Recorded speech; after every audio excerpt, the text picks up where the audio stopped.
The world has become exceptionally easy for a lot of men. It used to be a different place. Most men were cannon fodder. Most of us would have ended up in wars, dying for fucking no reason. Damn. Now we don't have to do that. So because we don't have to do that, men think it's okay to just become comfortable now. You're not supposed to be comfortable. You were never evolved to be comfortable. You're supposed to be uncomfortable. Right. And if you make yourself uncomfortable constructively, it's very easy to be anything you want. You talk about GTA, Grand Theft Auto. I know the game. I used to play the old one on the PlayStation 1 when I was a child. Which one? I haven't played any. Which one? You talk about San Andreas? Very first one. Vice City, GTA 3? Yeah.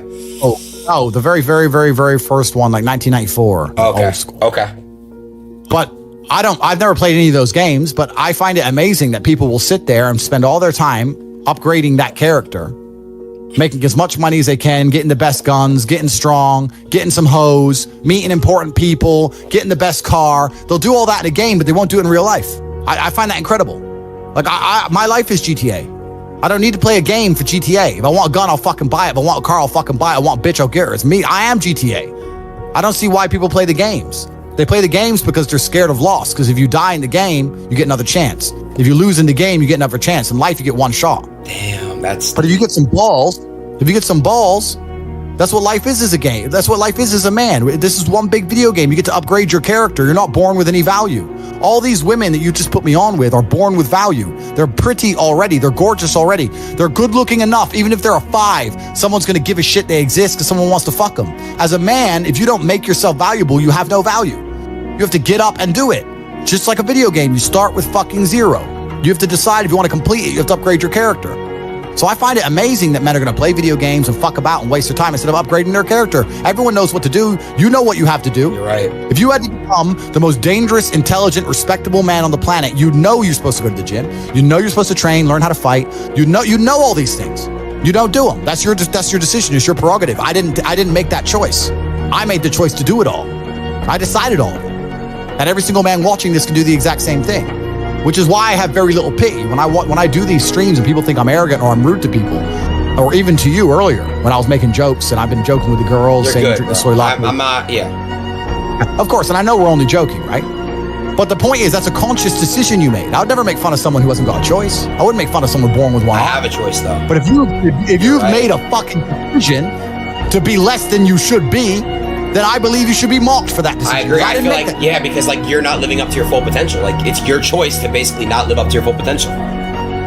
Completely. And me as a man, when I put myself through hell, when I have had such exacting, such stringent standards for myself, why would I then have less exacting, stringent standards on the people I meet? Damn. Why would I put myself through hell to be me and then meet someone who didn't put themselves through hell and then treat them like my equal? No, fuck you. I suffered when you didn't. So you're not my equal because you decided not to suffer. You have enjoyed comfort when I haven't, and that's fine, but don't expect me to look at you as my equal because you're not. I'll snap your fucking neck. Andrew, that's the world. Andrew, I have like a lot of friends around me. They're like good friends. Don't get me wrong, like they're real friends, but like they're incredibly like lazy and they have so much potential. Like they can be big, they could be getting rich, all this shit, bro. But like they choose not to.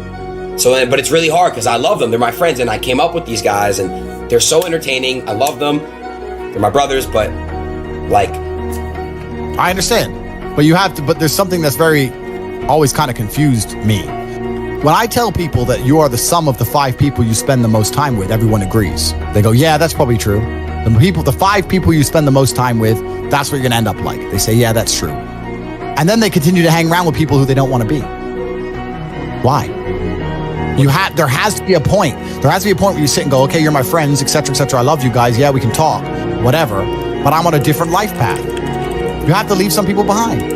You wouldn't want to be, if you were to come hang out with me and you were in a room with me and my 5 friends, you'd feel self-conscious. You're right. You don't feel self-conscious with your friends. Because you only surround yourself around people that are on like your level of like. I'm with killers. We're fucking monsters. If you were to come hang around with me and my crew, you would be self-conscious, and that self-consciousness would motivate you, or they would certainly instill the discipline required for you to change. You don't feel self-conscious amongst your peers. That's why you don't change.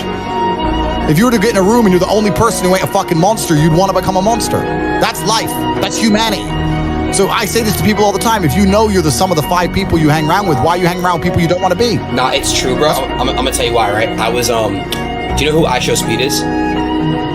No. He's this other creator that's like obviously like in my space. I was staying with him in September, and like I would literally like be on my shit like every day, like grinding, like what I'm grinding, right? And like when he left, I had like no one around me to basically like kind of like on my like. So it shows. I get it. Yeah. And that's why I live in a competitive environment. I live with my brother, my cousin. I live with men. We have a big house. We could all afford fucking 10 houses each. We live together on purpose. If my brother does 500 push-ups, I ain't going to be the bitch at the house. I ain't going to not do them. Right. So that's another reason the war room exists. My organization, the reason it's so competitive is the reason we kick people out. You have to fight to keep... Even if they pay, you're like, I don't give a fuck, get out. Like, I don't give a fuck, get out. I'm out. It doesn't matter. Everyone pays to join. You get kicked out anyway. You have to fight to keep your place. That's the whole...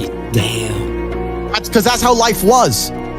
If we were still in the animal kingdom, the lions that you see on TV, they weren't just born big lions. They had to fight other lions. They had to fight to get that antelope.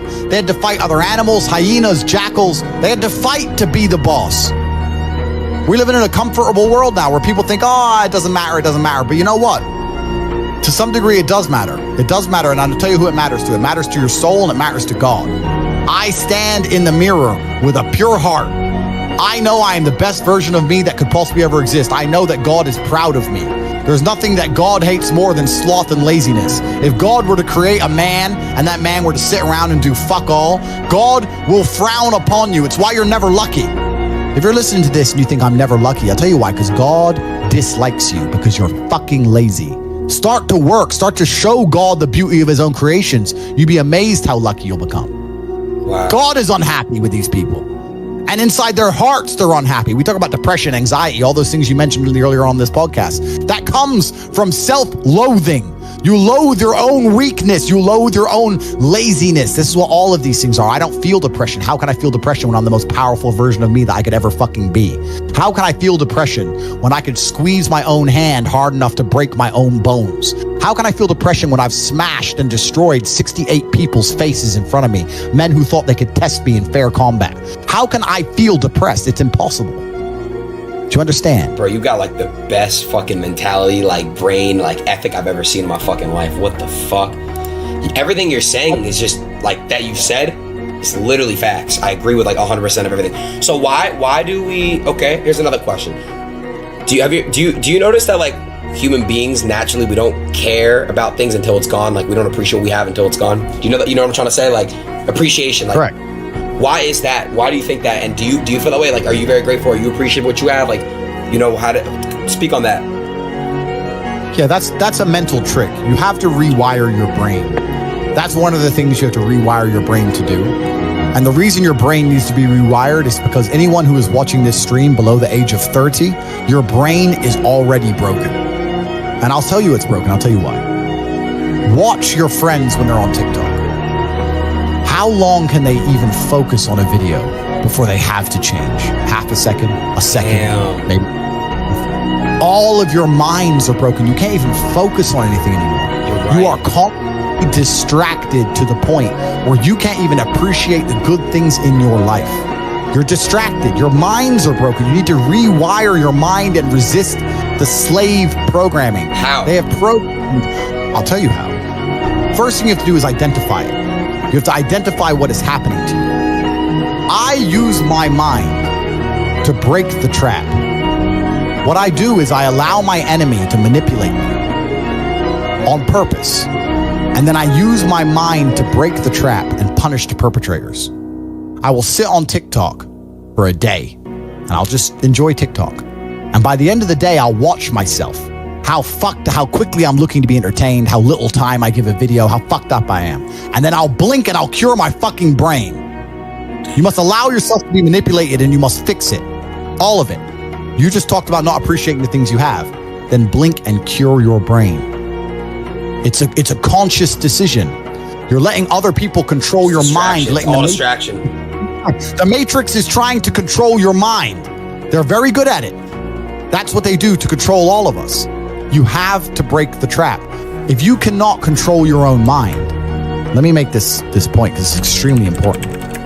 If you cannot control your own mind, then you are just a feather in the wind of life because your own mind is the only thing you can control. You can't control the weather. Right. You can't control other people. You can't even control whether your heart stops beating. You might have a heart attack tomorrow. You can't control anything besides what you think. If you cannot control your own mind, then you go through life with zero control, zero influence. You can't control anything.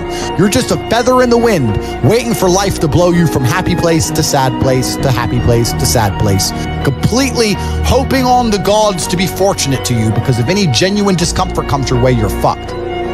It is trained. Like everything else in life, it is trained. So if you find yourself not appreciating what you have until it's gone, then you must blink and cure your brain. If you find yourself unable to focus or concentrate on tasks, you must blink and cure your brain. If you find yourself unable to go and dedicate yourself to something you don't want to do, you must blink and cure your brain. Because all of our minds have been under constant assault for years. The way the mind functions, the way people interact has changed so significantly in the last 10 years you wouldn't believe. If you go to a party today as opposed to a party 10 years ago, they look completely different. People are acting differently. People are on their phones now than ever used to be. Even now, people will go to places only to get an Instagram picture, even if they don't enjoy the place. Wow. It's all about pretending they're having fun as opposed to actually having fun. The entire paradigm of society and how we interact has now changed.